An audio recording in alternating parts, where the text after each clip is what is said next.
नमस्कार दोस्तों, स्टोरी वाला के नए एपिसोड में आपका स्वागत है। आप सुन रहे हैं गुलाम हिंदुस्तान को आज़ादी का सपना दिखाने वाले शहीद आज़म सरदार भगत सिंह की कहानी का 13वां एपिसोड।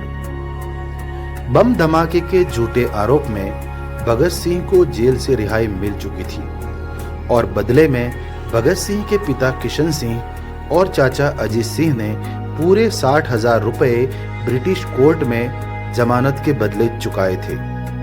वैसे तो भगत सिंह जेल से रिहा होने के बाद अपने क्रांतिकारी साथियों से मिलना चाहते थे, लेकिन भगत सिंह के चाचा अजीत सिंह ने भगत सिंह को सख्ती दिखाते हुए अपने गांव चलने को कहा और भगत सिंह भी चाचा अजीत सिंह की बात को मानते हुए अपने गांव लौट आए थे।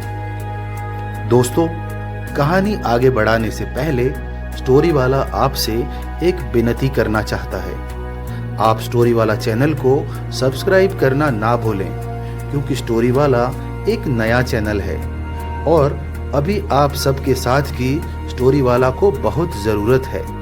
और अगर आपको स्टोरी वाला की कहानियाँ अच्छी लगें तो लाइक और शेयर भी ज़रूर करें। धन्यवाद।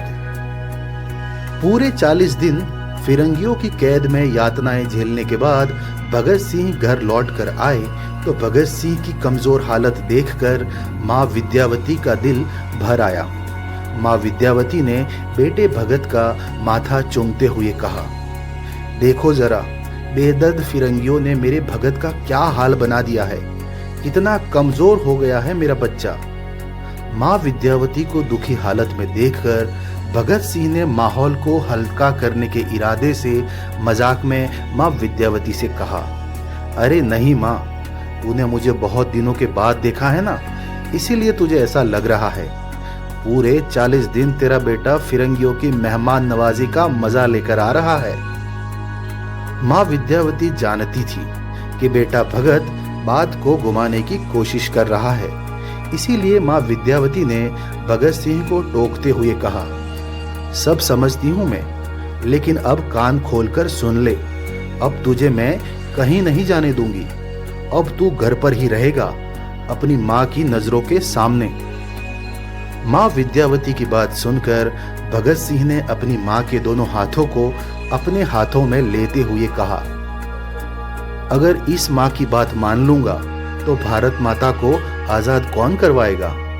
माँ, अगले 100 जन्म तुझ पर कुर्बान, लेकिन मेरा ये जन्म भारत माता के नाम मैंने लिख दिया है। भगत सिंह की बात सुनकर चाचा अजीत सिंह ने ताना मारते हुए कहा, देखो भगत, तुम्हें जो करना है करो। हमने कभी तुम्हें किसी बात के लिए रोका नहीं है, लेकिन अब तुम अपना घर बसाने की तैयारी कर लो।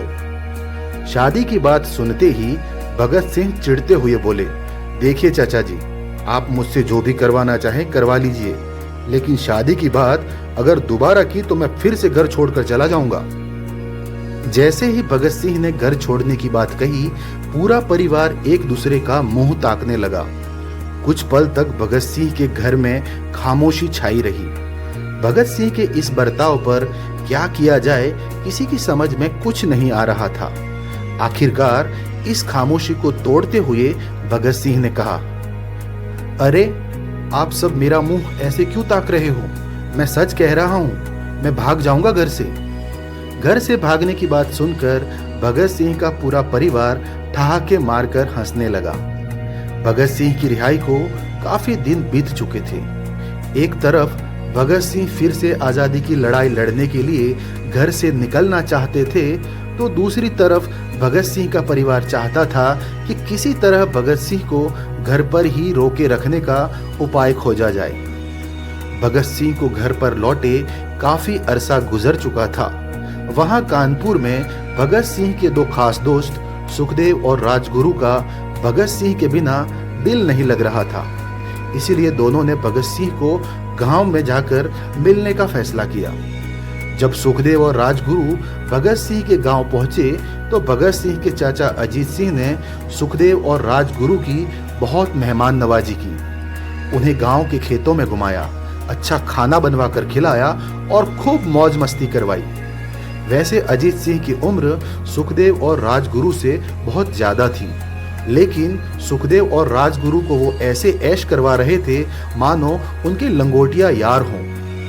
दिन भर चाचा अजीत सिंह के साथ बिताने के बाद राजगुरु भगत सिंह और सुखदेव भगत सिंह के घर की छत पर रात में सोने की कोशिश कर रहे होते हैं कि तभी सुखदेव बिस्तर से उछलकर बैठ जाते हैं और भगत सिंह और राजगुरु की तरफ देखकर कहते हैं, भाइयों, मेरी समझ में ये नहीं आ रहा कि आज भगत के चाचा जी हमारी ऐसी मेहमान नवाजी क्यों कर रहे थे।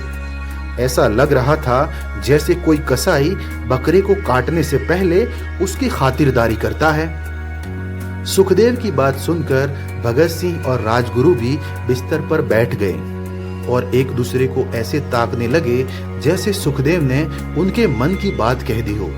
तभी भगत सिंह ने कहा, सुखदेव, तुम बिल्कुल सही कह रहे हो। अगर कुछ नहीं किया तो मेरे घर वाले मेरी शादी करवा कर ही मानेंगे। ऐसा करते हैं, सुबह होने से पहले यहाँ से 9-11 हो जाते हैं। भगत सिंह का इतना कहना था कि तीनों दोस्त बिना एक भी पल गवाए घर की छत से आंगन में होते हुए दबे पांव गांव से बाहर जाने वाली सड़क पर चलने लगे। भगत सिंह, सुखदेव और राजगुरु तेज कदमों से भागे भागे लाहौर की तरफ जाने वाली सड़क पर आगे बढ़ रहे थे, लेकिन तीनों ये नहीं जानते थे कि उनके पीछे कोई चौथा आदमी भी था जो रात के अंधेरे में उन तीनों का दबे पांव पीछा कर रहा था।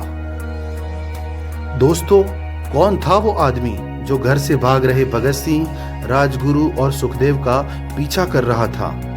क्या वो आदमी कोई दुश्मन तो नहीं था? क्या तीनों क्रांतिकारियों की जान खतरे में थी? दोस्तों, भगत सिंह की कहानी में आगे क्या होता है ये जानने के लिए सुनना ना भूलें शहीद आजम सरदार भगत सिंह की कहानी का अगला एपिसोड, सिर्फ स्टोरी वाला चैनल पर। जय हिंद।